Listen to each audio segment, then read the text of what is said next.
High বন্ধুরা, আজকে একটা ভিডিও নিয়ে চলে এসেছি তোমাদের কাছে। সময় পেলে শুনো।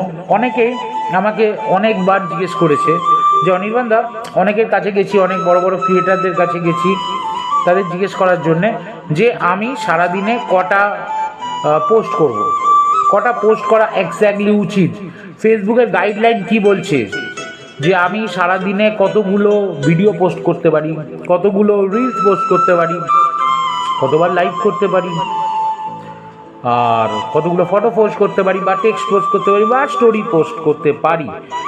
তো তারা বলেছে যে দাদা অমুক বড় ক্রিয়েটার, অবশ্যই বড় ক্রিয়েটার, বলেছে যে তুমি সারাদিনে এই এত এত পোস্ট করো, 4টে রিল পোস্ট করো, কেউ বলেছে 5টা ফটো পোস্ট করো, কেউ বলেছে 6বার লাইভ করো সারাদিনে, বাগাড়া বাগাড়া। তো আমার কাছে বক্তব্য হচ্ছে, বন্ধুরা কারোর কথা শুনো না, অনির্বাণ ঘোষের কথাও শুনো না, তোমরা ফেসবুকের কথা শোনো। আজকে টিউটোরিয়াল ক্লাসে তোমাদের শেখাবো তোমাদের প্রত্যেকের আইডিতে, তোমাদের প্রত্যেককে ফেসবুক বলে যে তোমরা কিভাবে পোস্ট করবে, কটা পোস্ট করবে, বা কোন পোস্টের ওপরে তোমরা বেশি জোর দেবে। আজকে আমি যে ভিডিওটায় নিয়ে এসেছি সেই ভিডিওটায় স্টেপ বাই স্টেপ বুঝিয়ে দিয়েছি ফেসবুক তোমাদের কি করতে বলছে। ভালো করে দেখে নাও এই ভিডিওটা, আর যদি ভালো লাগে প্লিজ শেয়ার করে দিও, প্লিজ শেয়ার করে দিও। যারা ইউটিউবে দেখছো তারা একটা সুন্দর কমেন্ট করে দিতে পারো, আমার ভালো লাগবে। লাইক করে সাবস্ক্রাইব করে দিতে পারো। আর যারা ফেসবুকে আছো তোমরা তো আমার বন্ধু জানোই, একটু শেয়ার করে সুন্দর কিছু কমেন্টস করে নাও। তো চলো গাইস দেখে নাও। তো বন্ধুরা দেখে নাও, এই আমার প্রোফাইলে ঢুকলাম, ঢুকে আমি ড্যাশবোর্ডে যাব।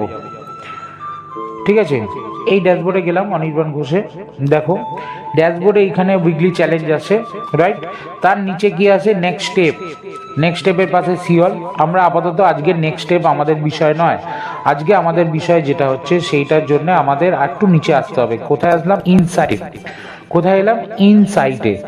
ইনসাইডের পাশে যে সিওলটা আছে, এই সিওলে মারবো, আস্তে আস্তে নিচে নামবো। প্রথমে সিওলে কি দেবে না? ভিউ দেবে। ঠিক আছে, আজকে আমাদের বিষয় ভিউ নয়। তারপরে কি আসছে না? আর্নিং আসছে। আমাদের আজকের বিষয় আর্নিংও নয়, আমাদের আজকের বিষয় আসছে এনগেজমেন্ট। এই হচ্ছে এনগেজমেন্ট। ঠিক আছে, এইবার দেখো এনগেজমেন্টে যখনই আমি এনগেজমেন্টের এই ডিটেলসটা দেখব, তোমরা লোকের কথা শুনবে না। ফেসবুক কি তোমাকে বলছে, আমাকে ফেসবুক কি বলছে অনির্বাণ ঘোষকে। দেখো আমার এনগেজমেন্ট কোড থেকে হচ্ছে ফটো থেকে 47.9 আজকের ডেটে, লাইভ থেকে 45.7, রিলস থেকে 5.4, অ্যান্ড আদার্স স্টোরি বাগাড়া বাগাড়া টেক্সট পোস্ট এই সমস্ত যেগুলো আছে সেখান থেকে হচ্ছে 1%। তাহলে আমাকে কোনটায় কনসেন্ট্রেট করতে হবে? আমাকে কনসেন্ট্রেট করতে হবে ফটো পোস্টে আর লাইভে। সময় অভাবে আমি লাইভে আসতে পারি না, আমি সপ্তাহে একদিনই লাইভে আসি। তাতেও ফেসবুক কিন্তু আমাকে ইনসিস্ট করছে আরও বেশি লাইভ বাড়াতে। এই মুহূর্তে বাড়াচ্ছি না, যতদিন বাড়াবো, যদি কোনো দিন বাড়াই তোমাদেরকে জানিয়ে দেবো। বাট আমাকে কনসেন্ট্রেট কোনটায় করতে হবে না? ফটো পোস্টে, বিকজ আমার এনগেজমেন্ট ফটো পোস্টে আসে। তাই কোন দাদা, কোন দিদি, কত বড় ক্রিয়েটার তোমাদের যত খুশি জ্ঞান দিয়ে দিক, ওকে, তোমাদের যত খুশি জ্ঞান দিয়ে দিক যে তোমরা সারাদিনে 4টে এই পোস্ট করো, 5টা ওই পোস্ট করো, 6টা এই পোস্ট করো, কারোর কথা শোনো না, ফেসবুকের কথা শোনো, মেটার কথা শোনো। মেটা তোমাদের যেটা যেটা সাজেস্ট করবে, যেখানে তোমাদের এনগেজমেন্ট বেশি হবে তোমরা তার পেছনে খাটো। দেখো আমার ফটো এনগেজমেন্ট বেশি, আমি সারাদিনে 3টে 4টে 5টাও ফটো দিতে পারি। ঠিক আছে, আমার লাইভে এনগেজমেন্ট বেশি, আমি সপ্তাহে একদিনের বদলে 2 দিনও লাইভ করতে পারি। ঠিক আছে, কিন্তু আমার রিলসে এনগেজমেন্ট কমে গেছে। হ্যাঁ, আমি অবশ্যই ট্রাই করতে পারি যে রিলসে আমার রিলসটাকে আরও বেশি আকর্ষণীয় করে দিয়ে সেখানে এনগেজমেন্ট বাড়ানোর জন্যে। কিন্তু এই মুহূর্তে যদি আমার প্রোফাইল অনুযায়ী আমাকে বলা হয়, তাহলে আমি বলবো যে আমার মেন ফোকাস হচ্ছে ফটো পোস্ট এবং লাইভের ওপর, কারণ ওইখানে আমাদের এনগেজমেন্টটা আসে।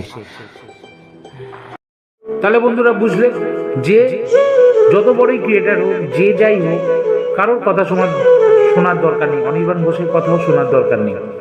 ফেসবুক কি বলছে শোনো, মেটার কি বলছে শোনো।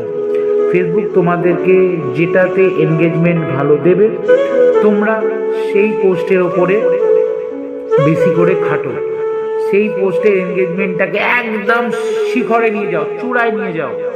তোমাদের সাফল্য আমি সব সময় কামনা করি, আরও এগিয়ে যাও। আর অ্যাজ এ দাদা, অ্যাজ এ ভাই হিসাবে আমি তোমাদের প্রত্যেকের সঙ্গে আছি। ভালোভাবে ভালোবেসে কাজ করো। ফেসবুকে তোমাদের জন্য অনেক অনেক ভালোবাসা রইল। Thank you so much.